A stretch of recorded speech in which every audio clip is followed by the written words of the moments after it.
जय हिंद दोस्तों। मैं हूं मुक्तक सिंह राठौड़। और मैं प्रथमेश निरंजनी। 15 अगस्त को हम आपसे मिले थे और हमने आपको एनडीए के बारे में कुछ इन्फॉर्मेशन प्रोवाइड करी थी। चलिए आज जानते हैं बेसिकली एनडीए है क्या, ये कहाँ पर स्टैब्लिश है और इसके स्टैब्लिशमेंट की हिस्ट्री क्या है। जो खूबसूरत बिल्डिंग आप मेरे पीछे देख सकते हैं वो है नेशनल डिफेंस एकेडमी, एक ऐसा प्रीमियर इंस्टीट्यूशन जहां आर्मी, नेवी और एयरफोर्स तीनों के कैडेट्स की ट्रेनिंग की जाती है। लेकिन इसके बारे में और ज़्यादा जानने से पहले हम ये जानेंगे कि इसका इस्टेब्लिशमेंट क्यों हुआ था, कब हुआ था और कहाँ पे हुआ था। सबसे पहले जानते हैं कि इसका एस्टैब्लिशमेंट कब हुआ था, यानी कि 1954 1954 में ये बनकर तैयार हुआ था, जो कि इंडियन आर्मी ऑफिसर्स को ट्रेनिंग देने के लिए तैयार था। इसका एस्टैब्लिशमेंट इसीलिए किया गया था क्योंकि भारत अब आज़ाद हो चुका था। आज़ादी के पहले जब ब्रिटिश इंडियन आर्मी हुआ करती थी तब हमारे ऑफिसर्स इंग्लैंड जाते थे ट्रेनिंग हासिल करने के लिए। लेकिन एक सोवरेन कंट्री होने के नाते ये बात अच्छी नहीं लगती थी कि हमारे ऑफिसर्स किसी दूसरे देश में ट्रेनिंग हासिल करने के लिए जाएं, और इसीलिए हमारी गवर्नमेंट ने एक ऐसी इंस्टीट्यूट बनाने की ज़रूरत को समझा जो अपने ही देश में क्वालिटी मिलिट्री ट्रेनिंग प्रोवाइड कर सके अपनी आर्मी के भावी ऑफिसर्स को, और इसीलिए नेशनल डिफेंस एकेडमी को इस्टेब्लिश किया गया। इसकी लोकेशन के बारे में सर कुछ बताइए। जी सर, जैसे लोकेशन हम सभी जानते हैं नॉर्मली कि एनडीए नेशनल डिफेंस एकेडमी अभी खड़कवासला के अंदर सिचुएटेड है। बट सर शुरुआत से ऐसी चीज़ नहीं थी। ये देखा गया था कि नेशनल डिफेंस एकेडमी बनाने के लिए इंडिया की बहुत सारी सिटीज़ को चूज़ किया गया था, जैसे कि बेलगाम, मुंबई, विशाखापट्टनम और ऐसी बहुत सारी सिटीज़ थी जहां पर एनडीए को बनाने के लिए चूज़ किया गया था। बट जैसा कि सर जाना जाता है कि एनडीए दुनिया का पहला ऐसा इंस्टीट्यूशन है जहां पर आर्मी, नेवी एंड एयरफोर्स तीनों कैडेट्स ट्रेंड होते हैं। अब यहाँ पर तीनों कैडेट्स को ट्रेन करने के लिए एक अलग अलग मॉड्यूल की ज़रूरत होती है, अलग अलग लोकेशन की ज़रूरत होती है, और कैडेट्स को ट्रेन करने के लिए उनकी ज़रूरतें भी अलग अलग होती है। अब जैसे कि इस मैप के अंदर हम देखें, ये खड़कवासला एनडीए का मैप है जहां पर सारी चीज़ें अवेलेबल है। आप यहाँ पर देखेंगे कि यहाँ पर हिल्स हैं, यहाँ पर बड़े बड़े फॉरेस्ट हैं जो कि आर्मी की कैडेट्स की ट्रेनिंग के लिए बड़े इंपॉर्टेंट है। यहाँ पर आपको वाटर की अवेलेबिलिटी मिल जाती है जो कि नेवल कैडेट्स की ट्रेनिंग के लिए बड़ा इंपॉर्टेंट होता है। साथ ही साथ यहाँ पर एक ऑपरेशनल एयर बेस है जो कि एयरफोर्स के कैडेट्स की ट्रेनिंग के लिए एक बड़ा ही मेजर रोल प्ले करता है। और इसीलिए पूना को चुना गया पूरे देश में खड़कवासला को, जहां पे इसकी ट्रेनिंग की जाती है। अब आइए हम जानेंगे नेशनल डिफेंस एकेडमी इंस्टीट्यूशन में सिलेक्शन का प्रोसीजर क्या होता है। तो जैसे कि आप देख सकते हैं कि stage 1 written examination, stage 2 SSB test और स्टेज 3 मेडिकल टेस्ट होते हैं। आज हम बात करेंगे स्टेज 2 और स्टेज 3 के बारे में, यानी कि एसएसबी इंटरव्यू और मेडिकल टेस्ट।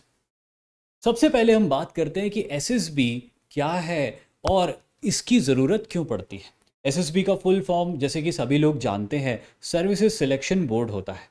अब हम बात करते हैं कि एसएसबी होता क्या है। एसएसबी बेसिकली साइकोलॉजिकल और ग्रुप और पर्सनल इंटरव्यू के टेस्ट्स की तरह होते हैं जो कि 5 दिन तक चलते हैं। इस टेस्ट में ये पता लगाया जाता है कि क्या एक इंडिविजुअल के अंदर ऑफिसर लाइक क्वालिटीज़ हैं जो कि एक मिलिट्री ऑफिसर के अंदर होनी चाहिए। ये qualities confidence, knowledge, physical courage, moral courage, social adaptability, flexibility etcetera होती है। अगर मैं सिलेक्शन के लिए जाता हूँ किसी रिक्रूटमेंट सेंटर पे, और अगर फौजी मुझसे पूछते हैं, मेरे रिक्रूटिंग ऑफिसर मुझसे पूछते हैं कि क्या तुम्हारे अंदर ये क्वालिटीज़ है, तो मैं कभी मना ही नहीं करूँगा क्योंकि मैं तो ज्वाइन करना चाहता हूँ। लेकिन इस तरह से फौज को ब्लफ करके तो कोई उसको ज्वाइन नहीं कर सकता। इसीलिए फौज ने अपना खुद का एक सिस्टम तैयार किया है जिसमें कि कुछ छोटे छोटे टेस्ट्स होते हैं, और इन टेस्ट्स को अपीयर करने के बाद ये पता चल जाता है कि उस कैंडिडेट के अंदर ऑफिसर लाइक क्वालिटीज़ हैं या नहीं है। तो आइए जानते हैं हम कि वो कौन कौन से टेस्ट्स होते हैं और ये किस तरह से पता लगाया जाता है। इसके प्रोसीजर के बारे में बात करते हैं। तो जैसे कि आप स्क्रीन पे देख सकते हो, एसएसबी टेस्ट जो कि 5 दिन का एक प्रोग्राम होता है, जिसमें सबसे पहला दिन स्क्रीनिंग टेस्ट होता है, जहां पर कि जितने भी लोग रिटन एग्जाम क्रैक करते हैं वो सारे आते हैं, लेकिन उनमें से बहुत सारे स्क्रीन आउट हो जाते हैं और फिर बचे हुए कैंडिडेट्स आगे के टेस्ट्स को अपीयर करते हैं। दूसरे दिन होता है साइकोलॉजिकल टेस्ट, यानी कि दूसरे दिन नहीं होता है, दूसरा टेस्ट होता है साइकोलॉजी टेस्ट, जिसमें ये चेक किया जाता है कि आप सोचते कैसा हो, तीसरे दिन होता है ग्रुप टेस्टिंग 1, यानी कि तीसरे दिन नहीं, तीसरा स्टेप होता है ग्रुप टेस्टिंग 1, जहाँ पर कि ये चेक किया जाता है कि आप ग्रुप में कैसा परफॉर्म करते हो, टीम में कैसा परफॉर्म करते हो। इसी तरह की एक्टिविटीज़ चौथे दिन भी चलती है और पांचवें दिन होता है कॉन्फ्रेंस। इन्हीं सब के बीच में एक पर्सनल इंटरव्यू भी होता है, जो कि एक बहुत इंपॉर्टेंट स्टेप होता है एसएसबी में सिलेक्शन का। बिल्कुल सर, इसीलिए शायद एसएसबी इंटरव्यू को 3 वर्ड्स में डिफाइन किया जाता है। एसएसबी इंटरव्यू का जो 5 डेज का स्ट्रक्चर है, इसे 3 वर्ड्स में डिफाइन किया जाता है, जैसे कि मनसा, वाचा एंड कर्मा। मनसा की अगर बात किया जाए तो मनसा का मतलब संस्कृत में होता है थॉट्स। ये देखा जाता है कि व्यक्ति कितना इंटेलिजेंट है। जो अधिकारी आर्मी के अंदर, एयरफोर्स के अंदर या नेवी के अंदर एज एन ऑफिसर बनना चाह रहा है, वो कितना इंटेलिजेंट है, ये जो कि साइकोलॉजिकल टेस्ट से जान लिया जाता है। दूसरा होता है कर्मा। कर्मा के अंदर हम सभी जानते हैं कर्म कि आपके एक्शंस कैसे होते हैं, ये आपके जीटीओ से जान लिए जाते हैं। That's why Mansa, Karma and वाचा। वाचा का मतलब होता है आपकी स्पीच, ये कि जो चीज आपके पर्सनल इंटरव्यू के थ्रू जान ली जाती है। बिकॉज ये जाना जाता है कि as an army officer, as an naval officer या एज एन एयरफोर्स ऑफिसर, आपकी लीडरशिप क्वालिटी के अंदर आपको कई बार ऐसे कमांड्स देने होते हैं अपने सबऑर्डिनेट्स को, अपने कलीग्स को, कई बार जो कि वॉर के अंदर और बहुत सारी सिचुएशन में काफी ज्यादा इंपॉर्टेंट होते हैं। इसलिए पूरा एसएसबी इंटरव्यू इन 3 वर्ड्स के ऊपर टिका हुआ है। जी सर, बहुत सही बात बोली आपने सर। मनसा वाचा कर्मणा, मनसा जो आप सोचते हो, वाचा वही आप बोलते हो, और कर्मणा वही जो आप बोलते हो वही आप करते हो। अगर आपके अंदर ये 3 बातें हैं तो आप एसएसबी बहुत जल्दी और पहले अटेम्प्ट में क्रैक कर सकते हो।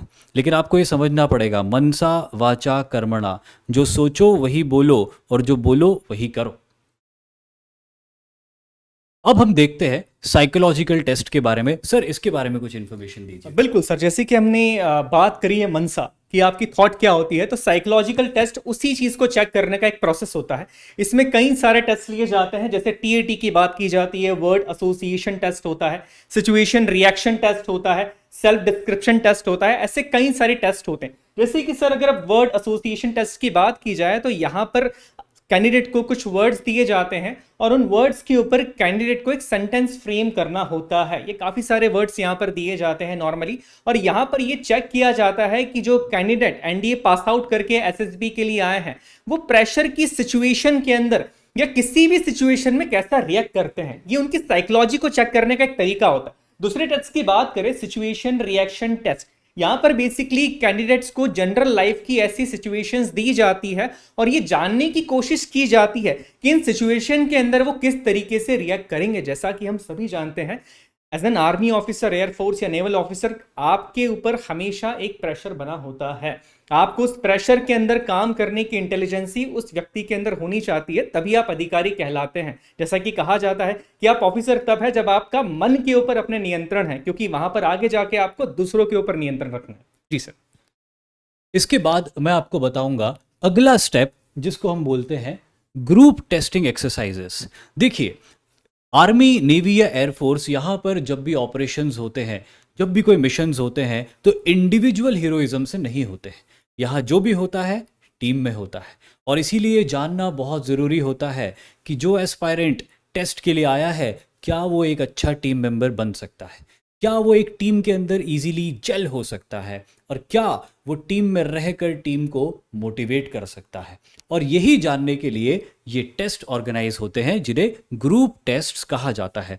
अब अगर हम इनमें अलग अलग टेस्ट्स की बात करें तो ग्रुप डिस्कशन होता है, जहाँ पर कम्युनिकेशन स्किल के बारे में पता चलता है, जो बहुत ज़रूरी है एक ऑफिसर के लिए, क्योंकि लाइफ लॉन्ग एक ऑफिसर को अपने जवानों को और अपने सबऑर्डिनेट्स को कमांड करना होता है। तो कम्युनिकेशन स्किल्स इफेक्टिव होना बहुत ज़्यादा ज़रूरी होता है। ग्रुप प्लानिंग एक्सरसाइजेज होती है, जहां पर कि ये देखा जाता है कि एक कैंडिडेट का टैक्टिकल माइंड कितना डेवलप है, कितनी अच्छी टैक्टिक्स वो बना सकता है, कितनी डिफिकल्ट सिचुएशंस से वो अपने आप को और अपनी टीम को निकाल सकता है। कमांड टास्क, जहां पर कि उसको एक ग्रुप की कमांड दे दी जाती है और ये देखा जाता है कि क्या एक ग्रुप को कमांड करते हुए कोई टास्क को पूरा कर पाता है या नहीं कर पाता है। इसी तरह से अलग अलग ग्रुप टास्क्स के थ्रू ये पता लगाया जाता है कि क्या वो एक अच्छा टीम मेंबर है, क्या वो अच्छा मोटिवेटर है, और क्या वो टीम में अच्छे से जेल हो सकता है। बिल्कुल सर, इसके बाद हम बात करते हैं पर्सनल इंटरव्यू की। देखिए, कोई भी ऐसा डे डिफाइन नहीं है कि इन 5 दिनों में कब आपका पर्सनल इंटरव्यू होगा। दूसरे दिन, तीसरे दिन या चौथे दिन कभी भी आपका पर्सनल इंटरव्यू हो सकता है। और आखिरी 5वें दिन, जिसको सबसे इंपॉर्टेंट डे भी माना जाता है सर, क्योंकि ये एक बड़ा इंपॉर्टेंट पल होता है किसी भी कैंडिडेट के लिए। उससे पता चल जाता है कि क्या वो एनडीए में जाने वाला है या नहीं। Judgement day. बिल्कुल सर, जजमेंट डे। इसे कहा जाता है कॉन्फिडेंस डे। बेसिकली यहाँ पर यह होता है कि आपने 4 दिनों के अंदर जो भी परफॉर्मेंस दिया है वो सारी रिपोर्ट्स अधिकारियों के सामने रखी जाती है। वो आपकी रिपोर्ट्स को एनालिसिस करते हैं और इसके बाद कैंडिडेट्स का रिकमेंडेशन किया जाता है। रिकमेंडेशन की खुशखबरी के बाद जो अगला स्टेप होता है वो होता है मेडिकल टेस्ट। अब ये मेडिकल टेस्ट क्या है, क्यों होता है और इसका प्रोसीजर क्या होता है, इसके बारे में आज हम आपको बताएंगे। सबसे पहली बात, मेडिकल टेस्ट क्यों होता है। देखिए, मेडिकल टेस्ट इसीलिए किया जाता है क्योंकि जब आप आर्मी ज्वाइन करते हो या नेवी या एयरफोर्स ज्वाइन करते हो, तब उस ऑर्गेनाइजेशन को ज्वाइन करने से पहले आपको एक रिगरस ट्रेनिंग प्रोग्राम के थ्रू जाना पड़ता है, जहां पर कि आपका रगड़ा होता है। फौजी भाषा में बोलते हैं रगड़ा, जहां पर कि बहुत टफ ट्रेनिंग होती है। अब क्या आपकी बॉडी इस रगड़े को झेलने के लिए तैयार है? क्या आपकी बॉडी इस टफ ट्रेनिंग को एंड्योर कर सकती है? ये जानने के लिए मेडिकल टेस्ट किया जाता है। बहुत सारे लोगों को ये मिसकंसेप्शन है कि आर्मी ज्वाइन करने के लिए बहुत ही बड़ी पर्सनालिटी और बहुत ही स्ट्रॉन्ग फिजिक चाहिए। ऐसा बिल्कुल भी नहीं है। आपका मेडिकल फिटनेस होना चाहिए, क्योंकि अगर आपका मेडिकल फिटनेस है तभी आप एक कैडेट के तौर पे ट्रेनिंग को पूरा कर पाएंगे और एक ऑफिसर के तौर पे अपने ऑपरेशंस को पूरा कर पाएंगे। एक बहुत बड़ा एस्पेक्ट, एक बहुत बड़ा क्वेश्चन, एक बहुत बड़ा डाउट जो कि डिफेंस फोर्सेस को लेके एस्पायरेंट्स के मन में होता है, वो होता है बोल्ड एंड कैपिटल में लिखा हुआ है height with so many of question marks. बहुत सारे कैंडिडेट्स, एस्पायरेंट्स ऐसे होते हैं जो अपने घर में अपने दोस्तों को या अपने रिश्तेदारों में कहते हैं कि हम आर्मी, नेवी या एयरफोर्स ज्वाइन करना चाहते हैं, और उनके रिश्तेदार बोलते हैं बेटा तुम्हारी हाइट बहुत कम है, तुम इतने बड़े तो हो नहीं, बिल्ट में तुम्हारा आर्मी में नहीं हो सकता, तो तुम तो नहीं जा सकते, एक काम करो तुम कुछ और कर लो। और कई लड़के निराश होके, हताश होके अपने ड्रीम ही छोड़ देते हैं। लेकिन मैं आज आपको बता दूं कि आर्मी में या नेवी में या एयरफोर्स में ऑफिसर बनने के लिए आपको कोई बहुत बड़े बिल्ड का होने की ज़रूरत नहीं है।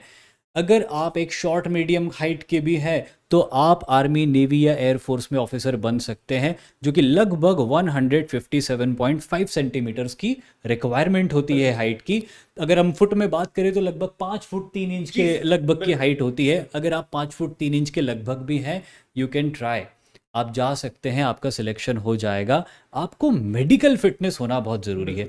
अब मेडिकल फिटनेस में क्या क्या चीज़ें हैं, क्या क्या रिक्वायरमेंट्स है, उसके बारे में हम बात करते हैं। जी सर, वैसे मेडिकल फिटनेस में बहुत सारी रिक्वायरमेंट्स होती है। कुछ रिक्वायरमेंट्स के बारे में हम जानते हैं, जैसे कि सर ने आपको बताया कि आपको रगड़े से गुजरना पड़ेगा।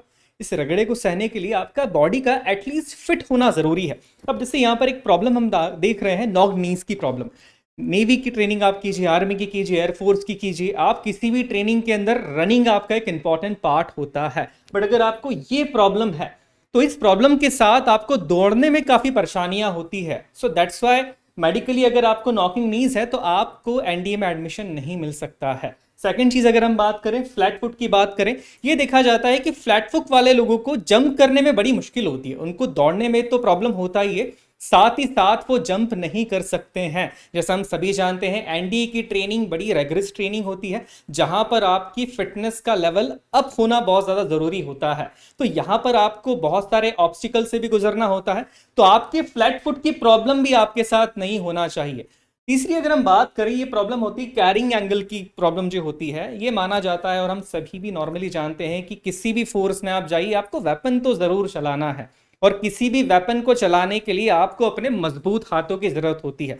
बट ये जानना भी बड़ा जरूरी होता है कि हर वेपन को पकड़ने के लिए हाथों का एक स्पेसिफिक एंगल होना जरूरी है। कुछ लोगों के अंदर या तो किसी फ्रैक्चर के कारण या किसी प्रॉब्लम के कारण वो एंगल थोड़ा सा चेंज हो जाता है। तो अगर ये प्रॉब्लम भी आपके अंदर है तो आप एनडीए को ज्वाइन शायद नहीं कर पाएंगे, क्योंकि मेडिकल बोर्ड के अंदर इस प्रॉब्लम को परमानेंट प्रॉब्लम माना गया है, इसका क्योर नहीं किया जा सकता है।